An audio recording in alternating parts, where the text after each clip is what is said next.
हर हर महादेव। स्वागत है आज की इस वीडियो में। आज का जो टॉपिक है वो टॉपिक है क्या बिना गुरु के आप किसी भी इष्ट की साधना कर सकते हैं तो उसमें आपको क्या नुकसान होगा और क्या फ़ायदा होगा। हम इस विषय पर आज चर्चा करेंगे। शुरू करते हैं आज की वीडियो को। मित्रों, जैसे कि आप जानते हैं कि बहुत सारे YouTube चैनल पर भगवान शिव को, माँ काली को, भैरव बाबा को, बालाजी को, इन सभी को गुरु बनाकर साधनाएं करने की बातें कही गई हैं। अब साधनाएं करने की जब बातें कही गई हैं तो मैंने भी सोचा क्यों ना है हम इस बात पर चर्चा करें। हमारे पास सुबह से लेकर शाम तक बहुत सारे लोगों के कॉल्स आते हैं कि मैंने महाकाली को सिद्ध कर लिया है या नहीं कर लिया। हमारे लाइव सेशन के अंदर भी लोग बहुत सारा सवाल पूछते हैं। तो मैंने आज सोचा कि मैं इस पर थोड़ी सी डिटेल वीडियो बनाऊं आपके लिए। आखिर तक देखना, अच्छी लगे तो सब्सक्राइब कर जाना हमारा चैनल और लाइक करके ज़रूर जाना इस वीडियो को। कोई सवाल है तो कमेंट बॉक्स में पूछ सकते हैं, व्हाट्सएप पे डायरेक्टली आप हमसे संपर्क कर सकते हैं।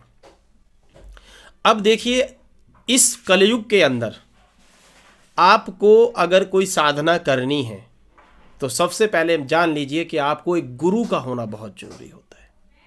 ज़्यादातर जो साधक हैं वो एक बहुत बड़ी गलती करते हैं, जो गलती होती है बिना गुरु के साधना करनी। अब बिना गुरु के साधना करने से क्या नुकसान होता है आपका, और आप देखिए अगर आप खुद भी ये साधना कर रहे हैं तो आपके साथ कुछ अच्छा नहीं हो रहा होगा। कुछ ना कुछ आपकी ज़िंदगी में बुरा हो रहा होगा। 20% अच्छा हो रहा होगा, 80% बुरा हो रहा होगा। यदि आप किसी विद्वान के पास भी जाएंगे जिसने इसी सलाह को देखकर आपको सलाह दी है, कहते यूट्यूब वाले बाबाओं के पास जाएंगे, हालांकि मैं भी यूट्यूब पर ही हूँ। अगर आजकल जो डिजिटल बाबा बन गए हैं उनका अता पता नहीं है। ऐसे लोगों के ज्ञान के कारण आपने जब साधना शुरू करी उस दौरान आपके साथ जो बुरी शक्तियाँ जुड़ती हैं। अब बुरी शक्तियाँ क्यों जुड़ती हैं, इस टॉपिक पे थोड़ा सा मैं रोशनी डालने की कोशिश करता हूँ। जब भी आप साधना करते हैं, आप मन में भगवान के प्रति भाव लाते हैं, आप जब भी ध्यान लाकर जाप की माला को उठाकर जाप करते हैं, तो मंत्रों की ऊर्जा जब आपसे जुड़ती है तो आपका आभा मंडल, जिसे कहते हैं ऑरा, वो आभा मंडल जो है उसकी ऊर्जा बढ़ती है जाप से।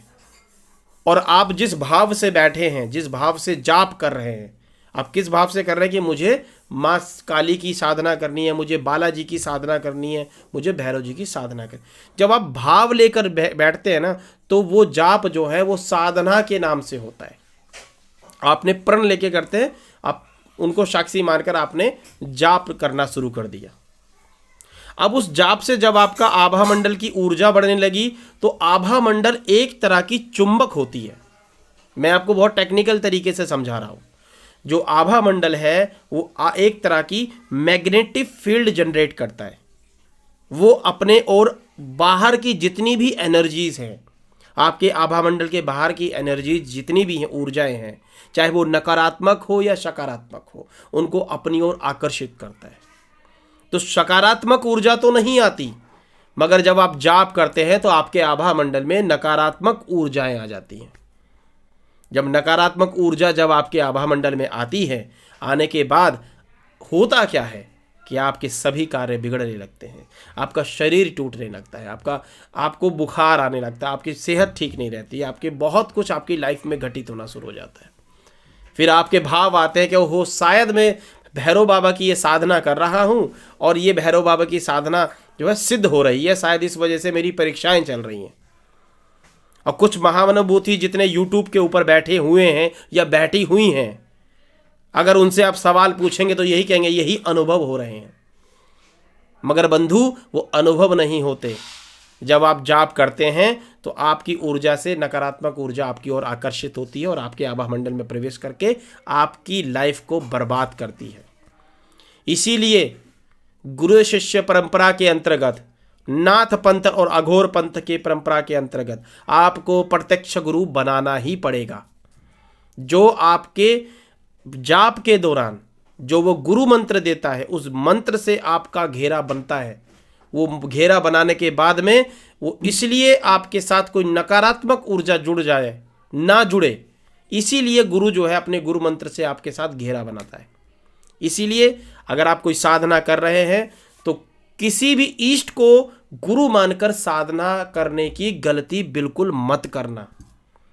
नहीं तो होगा क्या कि अगर ज़्यादा कुछ नहीं, अगर आपके साथ कोई भूत प्रेत बला कोई जुड़ गई तो आप जिंदगी भर अपना ही उतारा करवाते रहेंगे और आप डीमोटिवेट होकर साधना पंथ से संन्यास ले लेंगे।